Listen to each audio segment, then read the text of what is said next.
ড্রাইভারকে বললাম ডান দিকে গাড়ি চালাও। ড্রাইভার ভয়ে বলতেছে হুজুর মামলা কিন্তু খেতে হবে।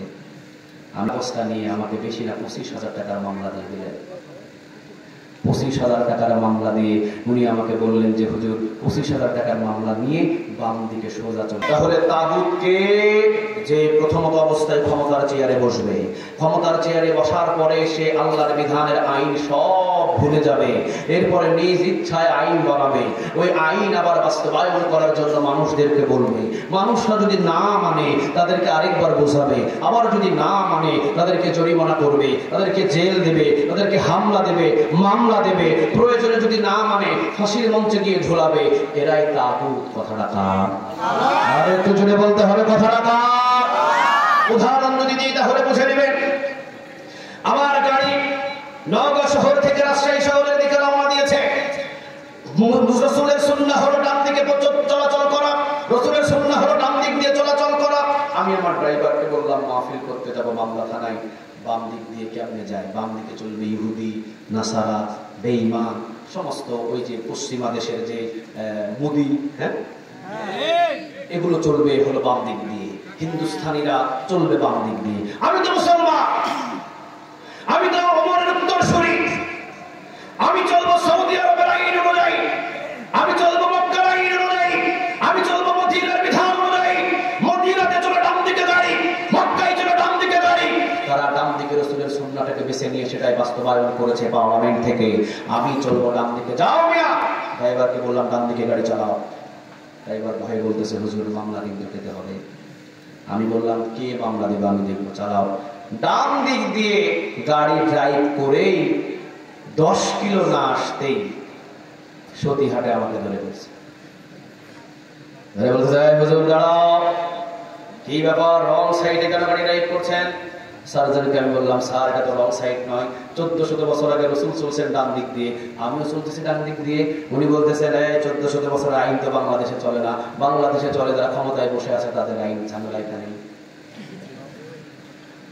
আমি বললাম আমি রাসূলের উম্মত, আমি কোরআনের বিধান মানি, আমি মানুষের আইনে চলতে চাই না, আমি ডান দিকে চলতে চাই, আপনি আমাকে ছেড়ে দেন, আমি ডান দিক দিয়ে গাড়ি চালিয়ে যাব। সার্জন বলল হুজুর বোঝা গেছে আপনি কোন দলের, অসুবিধা নাই, গাড়ির কাগজটা দেন। গাড়ির কাগজ দিলাম। আমি মনে করেছিলাম হয়তো দেখে ছেড়ে দিবে, কিন্তু না, আমি ডান দিকে চলার কারণে আমাকে প্রথমে বোঝালেন। আমি যখন বুঝলাম মেনেও চলতে চাইলাম, তখন উনি কাগজটা নিয়ে আমাকে বেশি না 25,000 টাকার মামলা দিয়ে দিলেন। 25,000 টাকার মামলা দিয়ে উনি আমাকে বললেন যে হুজুর 25,000 টাকার মামলা নিয়ে বাম দিকে সোজা চলে যান। আমি বললাম যদি আমি ডান দিকে চলি আরো 25। আমি যদি বলি আরো 25 দেওয়ার পরেও যদি আমি ডান দিকে চলি তাহলে সোজা কারাগার, কারাগারে গিয়েও যদি আমি ডান দিকে চলি সোজা ফাঁসি। তখন আমি বলে দিলাম রাসূলের 1400 বছর আগের সুন্নাহ যদি আমি মানতে যাই রাস্তার ভিতরে আমাকে সর্বপ্রথম নিষেধ করা হয়। নিষেধ না মানলে 25,000 টাকার মামলা দেওয়া হয়, নিষেধ না মানলে আরো 25,000 টাকার মামলা দেওয়া হয়, নিষেধ না মানলে কারাগারে ঢোকানো হয়, ওই নিষেধ না মানলে ফাঁসি দিয়ে শেষ করে দেওয়া হয়। আমি বুঝে নিলাম আবু বকরের, আমি বুঝে নিলাম আবু জেহেলের, আবু লাহাবের, উতবা, সাইবার আইন আমি দেখি নাই, কিন্তু তাগুতের আইন আমি পড়েছি। এখন দেখতেছি যারা কোরআনের আইন বাস্তবায়ন না করে নিজের ইচ্ছাকৃত আইন বাস্তবায়ন করে জমিনের উপরে আমাকে মানতে বলে, না মানলে 25,000 টাকার মামলা দেয়, এই আইনটাই তাগুতের আইন। আওয়াজ দিয়ে বলেন ঠিক না ঠিক? আজকে যদি আপনাদের গ্রামের ভিতরে একটা ছেলে দোকানে চুরি করে, আপনারা সমাজবাসী যদি চুরি করলে হাত কেটে দাও আইনটা খারাপ, ওই আইন অনুযায়ী যদি হাত কেটে দেন সবার বিরুদ্ধে রাষ্ট্রীয় মামলা হয়ে যাবে। কেন হবে? কারণ এই আইনটা পার্লামেন্ট থেকে জারি নাই। এই জন্য আপনাদের সবাইকে রাষ্ট্রীয়ভাবে মামলা দিয়ে সবাইকে ধরে নিয়ে যাবে। তাহলে আল্লাহ বলল চুরি করলে হাত কেটে দাও, অথচ রাষ্ট্র আপনার বিরুদ্ধে মামলা দিচ্ছে।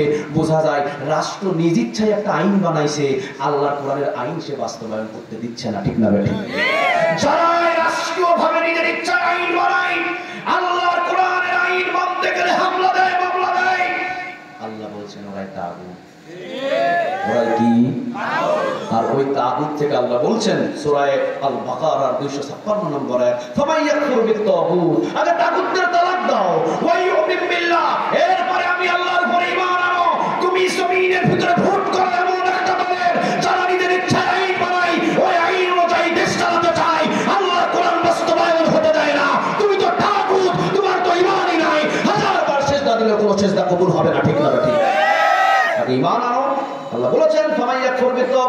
তাগুতের সঙ্গী ছেড়ে দাও, আগে তাগুতের সাথে সম্পর্ক ছেড়ে দাও। ওয়া ইউমিন বিল্লাহ, এরপরে তুমি আল্লাহর উপরে ঈমান আনো। এছাড়া তাগুতের সাথে সম্পর্ক করে হাজার বার ঈমান আনবা, কোনো লাভ হবে না। খলায়ের কি নাই?